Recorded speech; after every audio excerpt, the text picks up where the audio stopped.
A principios de siglo, en los Estados Unidos de Norteamérica, vivió una señora llamada Hetty Green, quien a la hora de su muerte, en el 1916, había acumulado una fortuna de $100 millones. Eso es mucho dinero actualmente, pero era muchísimo más en aquel tiempo. Sin embargo, Hetty Green llegó a ser conocida como la mujer más miserable de América. Era tan avara que prefería comer avena fría para no gastar calentando el agua. En cierta ocasión, su hijo sufrió una lesión muy severa en una pierna, y fue tanto el tiempo que esta mujer tardó buscando una clínica que lo atendiera gratis, que finalmente hubo que amputarle la pierna por lo avanzada que estaba ya la infección. He aquí un caso severo de avaricia. Esta mujer tenía enormes recursos a su disposición, pero ella tomó la decisión de no usarlos.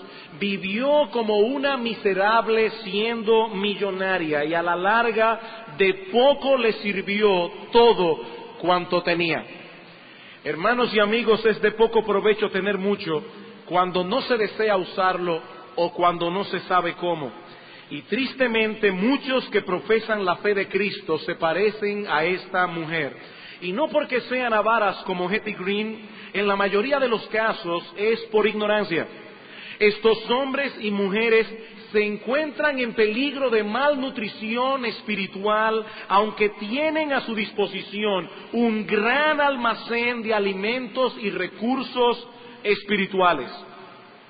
Leí hace mucho tiempo atrás la historia de una pareja de esposos que llega a un hotel a tomar sus vacaciones, pero como el restaurante era demasiado caro, ellos deciden comer allí solo el desayuno y lo más barato, y el resto de la comida procurarlas fuera. Si yo recuerdo bien la historia, todo el tiempo que estuvieron en el hotel solo comieron cereal durante el desayuno.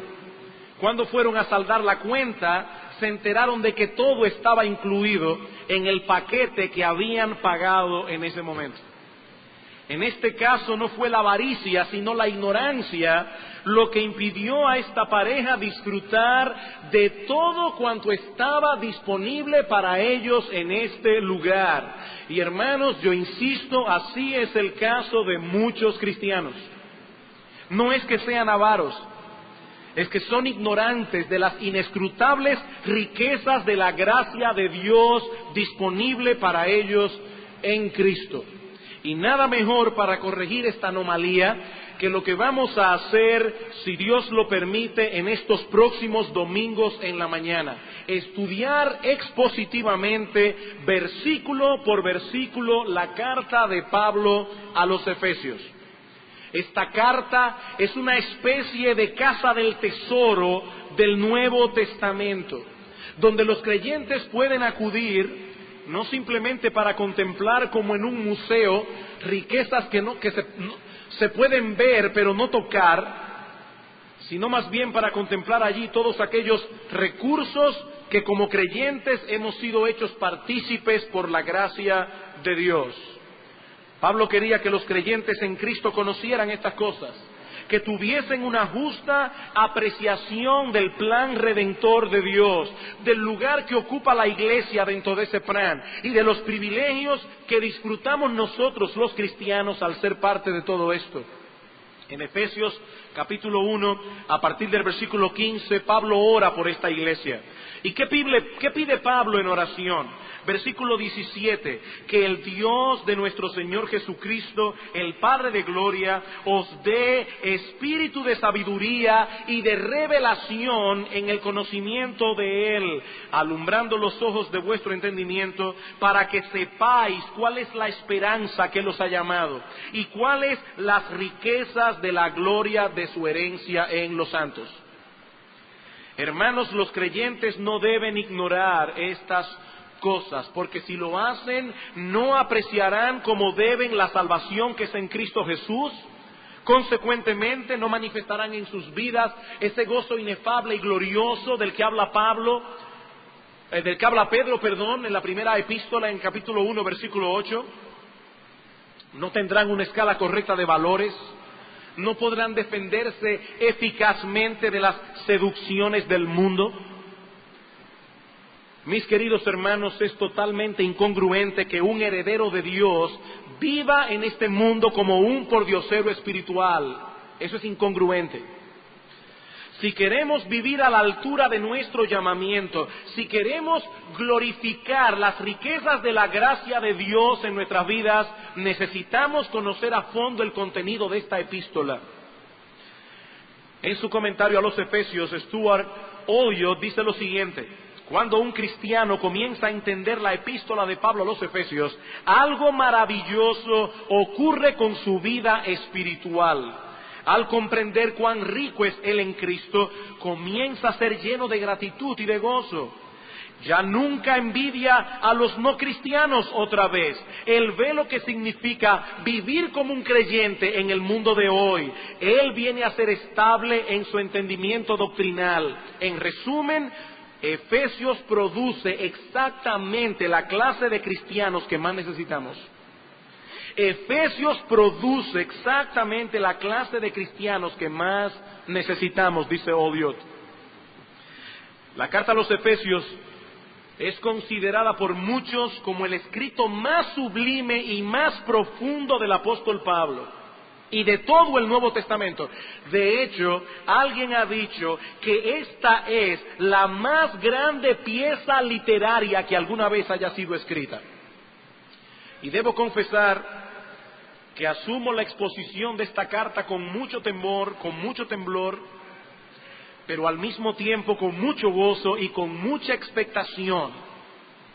Hace un tiempo ya que los pastores habíamos decidido exponer esta carta y honestamente ya yo no veía la hora de que llegara este día, y en la medida en que me iba preparando para cumplir esta tarea, ese sentido de expectación fue aumentando cada vez más y más. Yo tengo la firme convicción de que mucho bien espiritual vendrá a nuestras vidas como individuos, como congregación, si prestamos atención cuidadosa a lo que el Espíritu Santo nos ha revelado aquí por medio del apóstol Pablo. En la mañana de hoy nos vamos a concentrar en el contenido de los primeros 2 versículos de la carta. Primero, la salutación del apóstol. Ahora, no olviden, hermanos, que toda la Escritura es inspirada por Dios, toda la Escritura es útil, y como veremos de inmediato, estos 2 primeros versículos del capítulo 1 de Efesios llevan el sello de la inspiración divina en ellos, y su utilidad para nosotros está fuera de toda discusión. Efesios capítulo 1, versículos 1 al 2. Pablo, apóstol de Jesucristo por la voluntad de Dios, a los santos y fieles en Cristo Jesús que están en Éfeso, gracia y paz a vosotros de Dios nuestro Padre y del Señor Jesucristo. Veamos en primer lugar quién es el remitente de esta carta. Cuando nosotros escribimos una carta formal hoy día, usualmente lo primero que ponemos es la fecha, el lugar, luego viene el destinatario, la persona a la cual va dirigida, luego viene el cuerpo de la carta y al final el remitente o quien la envía, afectuosamente, con cariño o lo que usted quiera poner, fulano de tal. Pero en los tiempos del apóstol Pablo no era así. Toda carta comenzaba con el remitente, luego venía él o los destinatarios y antes del cuerpo de la carta un saludo. Y eso es exactamente lo que nosotros tenemos aquí. En el versículo 1 Pablo comienza diciendo: Pablo, apóstol de Jesucristo por la voluntad de Dios. Esta carta fue escrita por el apóstol Pablo.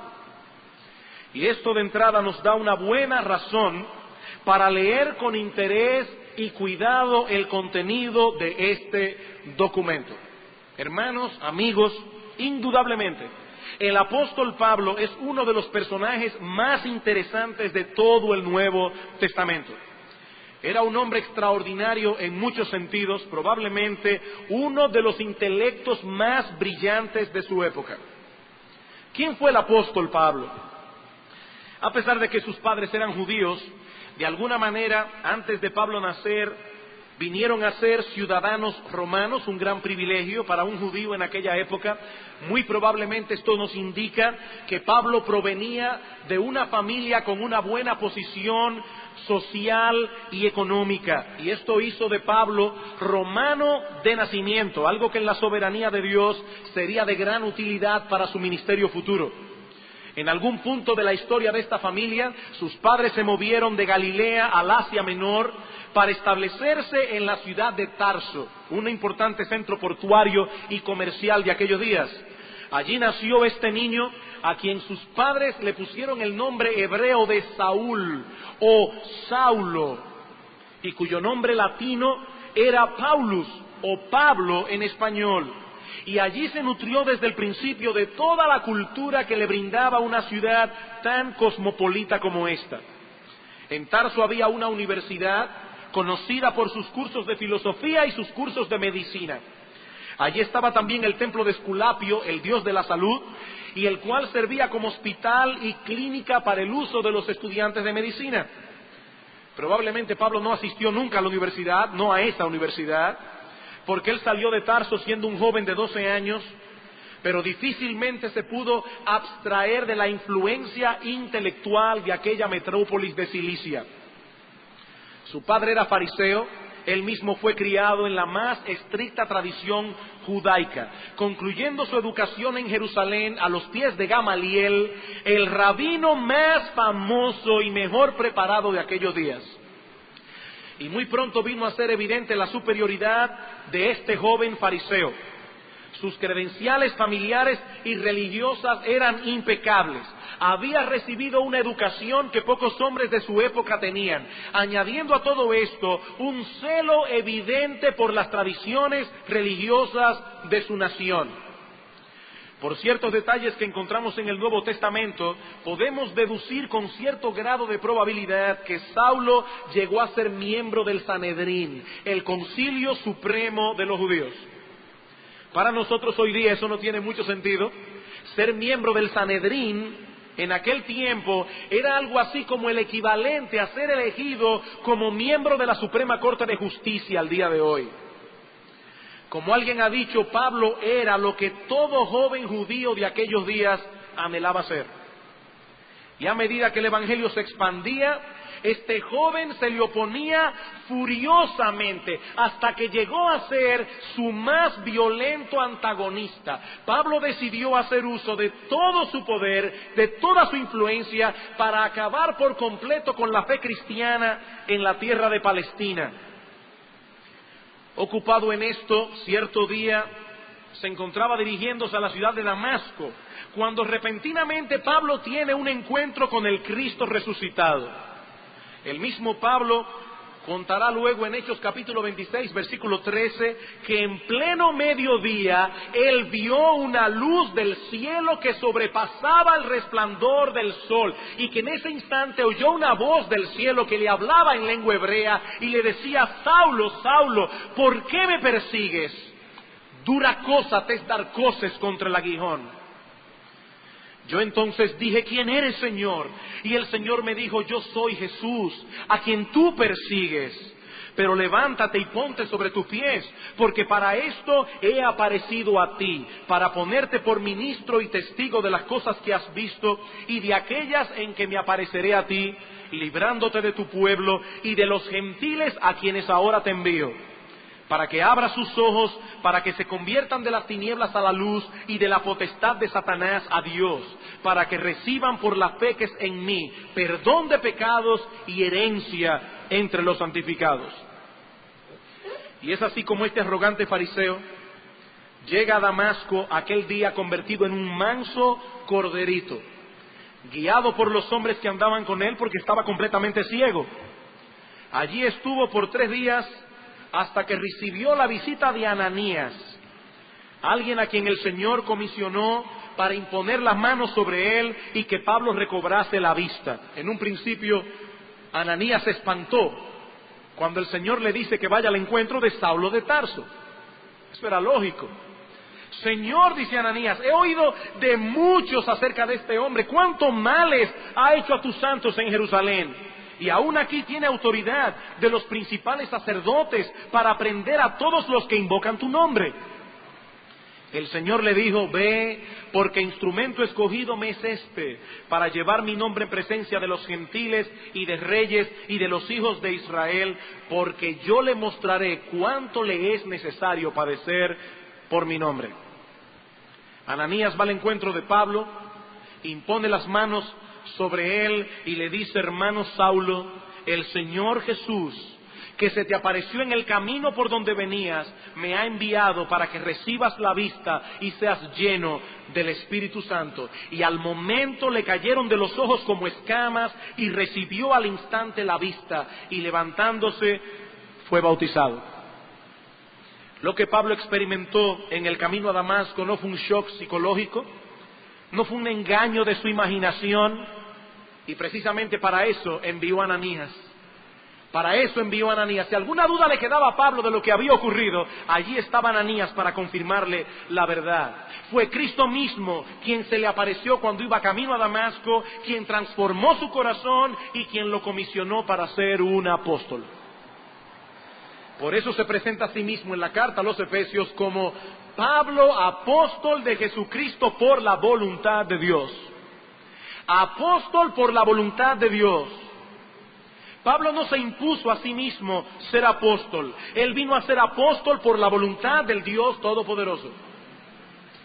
La palabra apóstol significa uno que ha sido enviado. Y en el Nuevo Testamento se usa como una designación oficial de aquellos que han sido comisionados por Dios para poner el fundamento de la iglesia.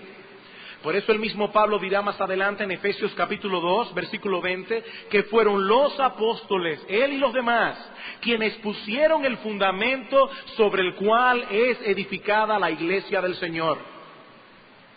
Así que lo que él escribe en esta carta y en todas las demás que encontramos en el Nuevo Testamento no son sus propias elucubraciones, sino más bien la voluntad de Cristo como cabeza de la iglesia, dada a través de uno de sus representantes.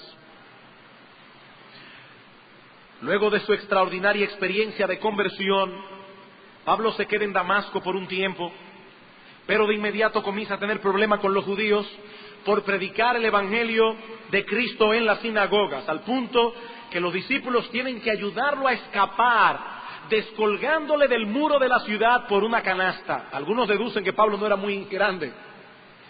Andando el tiempo, vuelve de nuevo a Tarso, su ciudad natal, permanece allí por 10 años predicando el evangelio hasta que Bernabé va a buscarlo y le pide que le ayude a ministrar en la recién fundada iglesia de Antioquía de Siria. Pablo accede, pero una vez esta iglesia se consolida, el Espíritu de Dios lo aparta junto a Bernabé para llevar el evangelio a otros lugares. Desde allí realizan 3 viajes misioneros. En el primero llegan hasta la parte sur del Asia Menor, lo que hoy es Turquía. En el segundo vuelven de nuevo al Asia Menor, pero esta vez llegan hasta Europa. Y es en el tercer viaje misionero cuando Pablo llega a la ciudad de Éfeso. Allí predicó el evangelio por 3 años y se establece una iglesia que sirvió de base para expandir la palabra de Dios hacia otros lugares. Finalmente sale de Éfeso y llega a Jerusalén, donde es apresado y enviado a Roma, como de hecho había sido el deseo y la oración de Pablo por mucho tiempo. Esto ocurrió en el año 62 después de Cristo. Mientras es mantenido como un prisionero en Roma, Pablo escribe varias cartas. Una a su amigo Filemón, otra a la iglesia de Filipos, otra a la de los Colosenses, y esta que hoy comenzamos a estudiar hoy, la carta a los Efesios. Así que nos encontramos ante la epístola de un hombre extraordinario con una vida extraordinaria. La carta que vamos a estudiar no fue escrita por un teólogo de oficina, encerrado en una torre de marfil, no. Pablo fue sin duda alguna el más grande teólogo y probablemente el más grande pensador que ha producido la iglesia de Cristo a través de su historia. Pero por encima de todo eso fue pastor y misionero, un hombre que dio su vida para el avance del reino, la conversión de las almas y la edificación de la iglesia. Bien vale la pena ponerle atención a lo que un hombre como este tiene que decirnos. Sin embargo, la razón primordial por la que debemos estudiar a fondo esta epístola sigue siendo la misma que encontramos en el versículo 1. Pablo era un apóstol de Jesucristo por la voluntad de Dios. Cristo, la cabeza de la iglesia, lo llamó soberanamente y lo capacitó para dar a conocer a través de él su voluntad a su iglesia. Lo que tenemos aquí no es palabra de hombre, es la palabra infalible e inerrante del Dios Todopoderoso, la cual debemos recibir con un oído abierto, con un corazón expectante, para que esta palabra haga en nosotros su obra, para la gloria de Cristo, para el bien de nuestras almas. Habiendo considerado el remitente, veamos ahora en segundo lugar los destinatarios. Los destinatarios. Versículo 1, Pablo, apóstol de Jesucristo por la voluntad de Dios, a los santos y fieles en Cristo Jesús que están en Éfeso. Dos cosas encontramos aquí. Por un lado, el lugar donde se encontraban estos creyentes, en Éfeso, y en segundo lugar, la descripción que hace Pablo de ellos. Los destinatarios originales de esta epístola se encontraban en Éfeso, una ciudad que era considerada en aquel tiempo como la suprema metrópolis de Asia. Comercialmente hablando, era una de las 3 ciudades más importantes del mundo antiguo, formando un triángulo con Alejandría en Egipto, con Antioquía en Siria.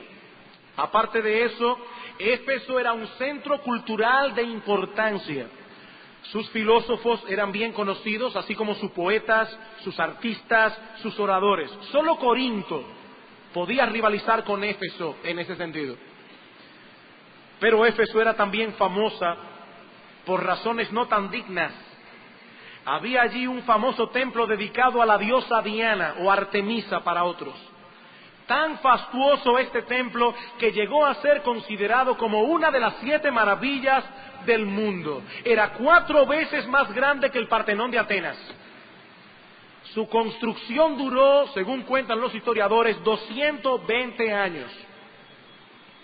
Un dicho popular de aquellos días decía que el sol no veía en su ruta nada más hermoso que el templo de Diana. Nada más hermoso. Éfeso era también un centro para la adoración del emperador Augusto y un lugar donde se practicaba ampliamente la magia y el espiritismo. Hermanos, esto me pone a pensar, qué incongruencia. Por un lado, mucha cultura, por el otro lado, mucha superstición. Esta ciudad que tanto desarrollo alcanzó en algunos aspectos espiritualmente hablando, era tan torpe, tan entenebrecida como las más salvajes tribus del África.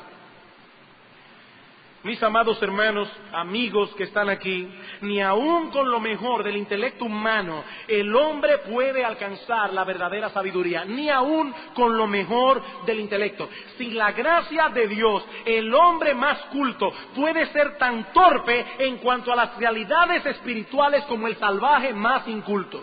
Sin la gracia de Dios, solo el poder de Dios, obrando a través del Evangelio, puede abrir los ojos de un hombre para que ese hombre vea la vida como debe verla. Solo la gracia de Dios.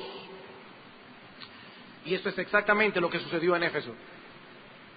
Cuando Pablo predicó el Evangelio allí, el poder de Dios se manifestó de tal manera que Lucas nos cuenta en Hechos 19 que muchos de los que habían practicado la magia trajeron los libros y los quemaron delante de todos.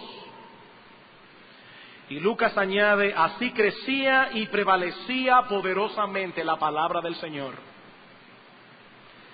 La gracia de Dios obró poderosamente en medio de aquel oscurantismo. Y muchos vinieron al conocimiento de Cristo, a pesar de sus supersticiones, a pesar de su degradación moral. Y esto debe ser para nosotros un motivo de aliento y estímulo para seguir haciendo la obra de Dios. Amados hermanos, el Evangelio de Cristo es poderoso para salvar. Por medio de ese Evangelio, el Espíritu Santo abre los ojos de los ciegos, liberta a los cautivos, transforma el corazón. Pablo es un vivo ejemplo de esto, lo mismo que estos creyentes en Éfeso. En esta gran ciudad tan famosa, tan orgullosa por su estatus comercial y cultural, en esta ciudad tan degradada moral y espiritualmente, muchos creyeron cuando el Evangelio fue predicado, muchos. Mis hermanos queridos, Cristo prometió que las puertas del Hades no prevalecerían contra la iglesia. Nosotros no somos un grupito de personas allí atrincherados con miedo a lo que el mundo pueda hacernos, no es el mundo el que debe tener temor. Las puertas del Hades no prevalecerán. La Biblia no dice que las puertas de la iglesia no prevalecerán, son las del Hades las que no prevalecerán. Somos nosotros los que estamos atacando con el Evangelio. Es el diablo el que debe defenderse. Es el diablo el que debe defenderse. La carta que hoy comenzamos a estudiar nos muestra hasta dónde puede alcanzar la comprensión espiritual de aquellos que vienen a Cristo en arrepentimiento y fe. Piensen por un momento, hermanos, en el hecho de que fueron hombres y mujeres de ese trasfondo, a quienes Pablo envía una carta tan profunda, tan profunda. Dios había iluminado el entendimiento de estos creyentes y con la carta de Pablo su comprensión de las verdades del Evangelio vendría a ser mucho más amplia. Hoy día la gente no quiere saber de doctrina, no quieren saber de doctrina, solo quieren que se les hable de cosas sencillas y prácticas. Díganme cómo hacer las cosas. Eso es todo lo que yo quiero saber. Yo no me voy a romper la cabeza buscándole las 4 patas al gato. Yo soy una persona sencilla. Obviamente Pablo no pensaba así. Pablo no comparte su opinión. Los creyentes deben profundizar en el conocimiento de las doctrinas comprendidas en el Evangelio, cada cual de acuerdo a su capacidad. Y es de esa comprensión que se deriva una vida práctica que sea consecuente. Primero viene la doctrina, después viene la práctica. Esta carta fue enviada primariamente a cristianos como cualquiera de nosotros, que se congregaban en esta ciudad de Éfeso. Y partiendo de allí debía ser distribuida a otras iglesias del Asia Menor. Por eso algunos piensan que esta carta no era tan personal para Éfeso, sino como una especie de encíclica. Noten que no hay muchos datos personales en esta carta, a diferencia de otras cartas de Pablo. Y se han descubierto muchos manuscritos antiguos que dice Pablo, apóstol de Jesucristo por la voluntad de Dios, a los santos y fieles en Cristo que están en raya. No dice en Éfeso, porque mientras se distribuía esta carta a otras iglesias se suplía la localidad. ¿Y cómo define Pablo a estos hermanos a quienes él escribe? Como santos y fieles en Cristo Jesús. Pablo, apóstol de Jesucristo por la voluntad de Dios, a los santos y fieles en Cristo Jesús, que están en Éfeso. Y hay 3 cosas que debemos notar aquí. En primer lugar, Pablo dice que estos hermanos eran santos. ¿Qué significa eso? ¿Que hubo algún proceso de canonización? No, obviamente no, porque estas personas estaban vivas. Esta palabra se usa en la Escritura para todo aquello que ha sido apartado para la adoración y el servicio a Dios. Por ejemplo, en el Antiguo Testamento, entre otras cosas, esta palabra se usaba para referirse a la nación de Israel. En virtud del llamamiento soberano de Dios, Israel era una nación santa, era una nación distinta, era un pueblo separado para Dios. Y lo mismo se dice de los creyentes en el Nuevo Testamento. Hermanos amados, los creyentes en Cristo son hombres y mujeres ordinarios que han sido separados para Dios. Y no meramente en un sentido externo, sino primariamente en un sentido interno. Nuestros pecados han sido perdonados, nuestro corazón ha sido purificado para que ahora podamos vivir para Dios. Somos libres en Cristo, pero para obedecer a la justicia. Libres para obedecer. Pablo lo define en Romanos 6 con términos contundentes. Hemos muerto al pecado y ahora vivimos para Dios. Eso es un santo. Alguien que ha muerto al pecado pero está vivo para Dios. Y si hay algo que necesitas recordar urgentemente la iglesia de Cristo de nuestra generación, es esa definición bíblica de lo que significa ser un cristiano. Nosotros somos distintos, hermanos, porque somos santos. No vivimos con la misma norma del mundo, no. La iglesia de Cristo siempre ha sido poderosa en la misma medida en que en sus miembros han podido mostrar al mundo esa realidad. Somos distintos. Yo particularmente creo que esa es una de las razones por las cuales la iglesia de esta generación es tan débil. Tantos recursos, tanta tecnología, tanto dinero, tanta mundanalidad, tanta debilidad en la iglesia. Los de afuera no ven mucha diferencia entre ellos y los que están adentro, no lo ven. Por eso es tan débil la iglesia de nuestra generación. Hermanos queridos, nosotros vivimos para Dios. Nuestros anhelos, nuestro estilo de vida, nuestra forma de conducirnos, de hacer negocios, de criar a nuestros hijos, de repartir nuestro tiempo, deben mostrar al mundo que Dios es nuestra autoridad suprema, que el cielo es nuestra patria y que somos distintos. Y en la misma medida en que manifestemos esa diferencia, en esa misma medida seremos testigos efectivos del Evangelio de Cristo. Nosotros somos la sal de la tierra, dice Cristo en Mateo 5. Pero si la sal se desvaneciere, en otras palabras, si perdemos nuestros rasgos distintivos, ¿con qué será salada la sal? No sirve más para nada, sino para ser echada afuera y hollada por los hombres. Los creyentes son santos y deben vivir como tales, como personas que han sido apartadas, separadas para la adoración y el servicio a Dios. Pero Pablo dice también que estos hermanos eran fieles, santos y fieles. Y esta palabra puede ser traducida también como creyentes. Estos hermanos en Éfeso eran santos y creyentes, y ambas expresiones en el texto forman una unidad. Porque eran creyentes, eran santos, y porque eran santos, eran creyentes. Estos términos no pueden ser separados de ningún modo. Estos hombres y mujeres habían depositado su fe en la persona de Cristo y de ese modo habían recibido el perdón de los pecados y el don de la vida eterna. Todos los creyentes son santos, no hay que canonizarlos. Todos los creyentes son santos, todos los santos son creyentes. Y en la misma medida en que se acrecienta nuestra fe, en esa misma medida se desarrolla nuestra santidad. Santos y creyentes, creyentes y santos. Pero hay algo más. Dice Pablo, los santos y fieles en Cristo Jesús. Santos y fieles en Cristo Jesús. Y hermanos, aquí tenemos que detenernos. Esta frase es probablemente la más importante en todas las epístolas paulinas.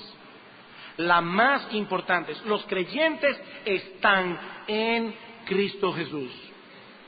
Es un misterio, pero es así, es una realidad. Estamos unidos vitalmente a Él. Estamos encerrados en Él, escondidos en Él. Y es precisamente en virtud de esa unión espiritual que tenemos con Él que nosotros tenemos todos los privilegios que Pablo mencionará luego en esta misma carta. Si somos santos, adoptados, perdonados, redimidos, si somos herederos de Dios, es porque estamos en Cristo. Mis amados hermanos, escuchen bien, todo lo de Cristo es nuestro. Todo lo de Cristo es nuestro, porque nosotros estamos en Él. En Él. En nosotros mismos no somos absolutamente nada, pero en Él disfrutamos de todos los privilegios que a Él le corresponden como hijo del Padre. Todos los privilegios filiales como hijo del Padre.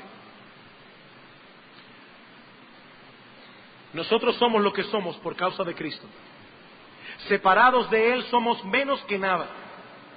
Unidos a Él por la fe, somos herederos del reino de los cielos, con plenos derechos filiales.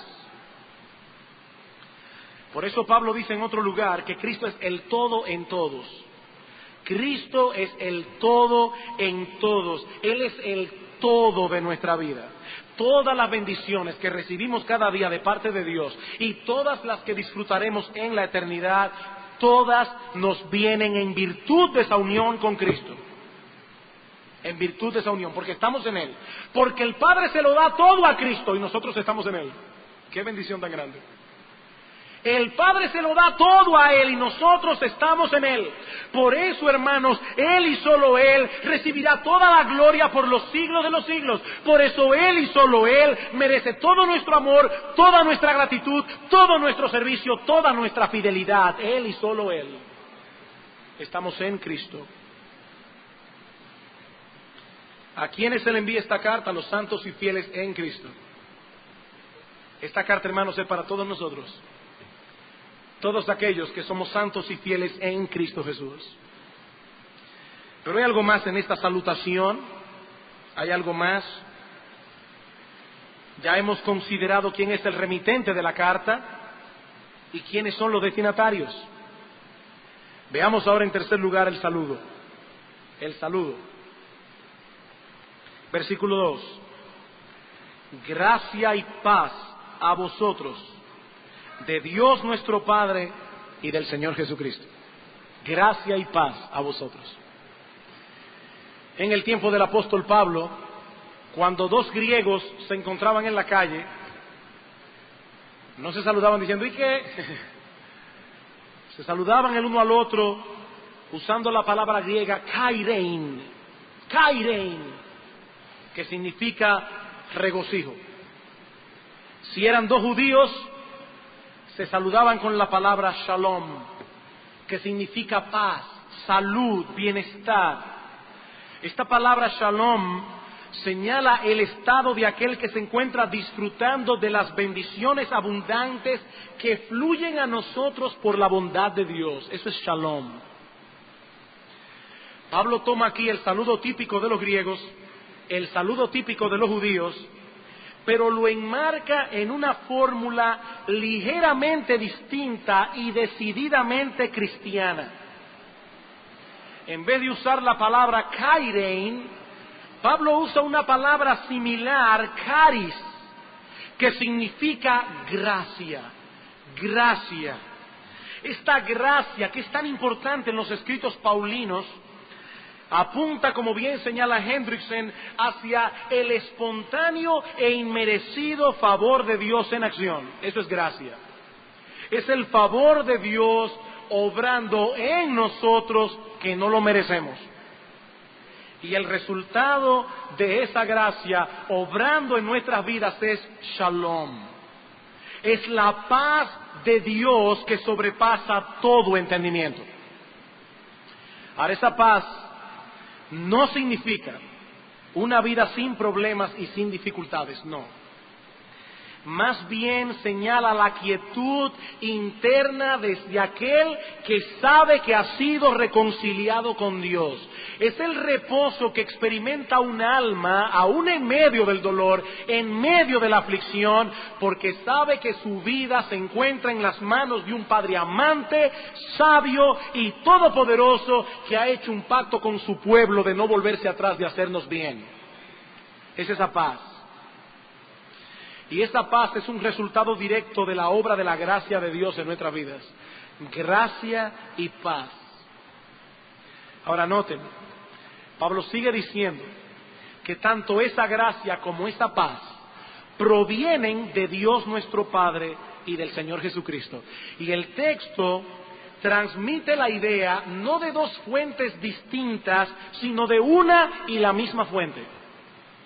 ¿De dónde proviene la gracia y la paz? De Dios el Padre y de Cristo, una sola cosa. Cristo dijo en cierta ocasión, yo y el Padre uno somos, Juan 10:30, uno somos. Esa gracia y esa paz provienen del Padre a través del Hijo, nuestro Señor Jesucristo, la segunda persona de la Trinidad. Ahora bien, hermanos, cuando leemos estas palabras de Pablo, no debemos pensar en ellas como un simple saludo. Nosotros somos tan ligeros en nuestra forma de hablar que podemos traspasar esa misma ligereza al leer la Escritura. Uno se encuentra con un hermano y le dice, ¿y qué? ¿Cómo tú estás? Pero uno no está esperando una respuesta. Es una fórmula gentil. Por eso yo conozco personas que han preguntado, conozco una persona de manera particular que le preguntó a otra, delante de mi madre que estaba allí, ven acá fulano, ¿y quién es tu mamá? Y le dijo, ay doña fulana, mi mamá murió hace como 3 meses. Ay, yo sí me alegro, le dijo. Yo sí me alegro. No están pensando, ni están esperando una respuesta. No están esperando una respuesta. Y nosotros podemos transmitir esa misma ligereza a la Escritura. Hermanos, quien habla aquí es el apóstol Pablo, manifestando por inspiración divina la voluntad de Cristo para su pueblo, que es la iglesia. Más que una salutación dicha por costumbre, lo que tenemos aquí es una bendición apostólica. Una bendición apostólica.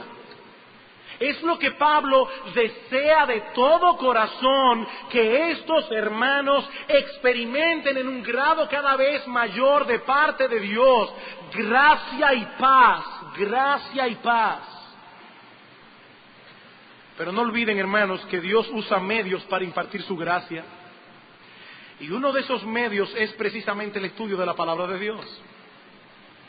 Y es mi deseo como pastor que el estudio de esta carta de Efesios sea un medio poderoso a través del cual Dios obre en esta iglesia y los hermanos experimenten una mayor medida de gracia y paz de Dios nuestro Padre y del Señor Jesucristo. Y yo les ruego, hermanos, que oren al Señor para que esto sea una realidad en nosotros. Oren al Señor. Pídanle a Dios que en la medida en que el contenido de esta carta es abierta, la gracia de Dios obre en nosotros como iglesia, como individuos, de tal manera que nosotros podamos vivir a la altura de nuestro llamamiento. Que no seamos como Hetty Green, que no vivamos en el mundo como pordioseros cuando somos herederos del Dios Todopoderoso, cuando nosotros estamos en Cristo y cuando todo lo de Cristo es nuestro por la fe. Oremos a Dios que en la medida en que abrimos esta carta nosotros podamos vivir como ciudadanos del reino de los cielos, como aquellos que han sido bendecidos con toda bendición espiritual en los lugares celestiales en Cristo. Oremos a Dios. Y oremos también, hermanos, para que muchos que se van a exponer en estos próximos domingos al estudio de la carta a los Efesios conozcan también la gracia de Dios en Cristo.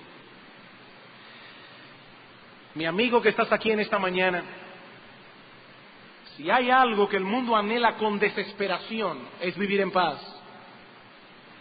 Si hay algo que el mundo anhela con desesperación es tener una vida plena y bienaventurada. Déjame decirte algo, mi amigo, eso es imposible de obtener sin Cristo.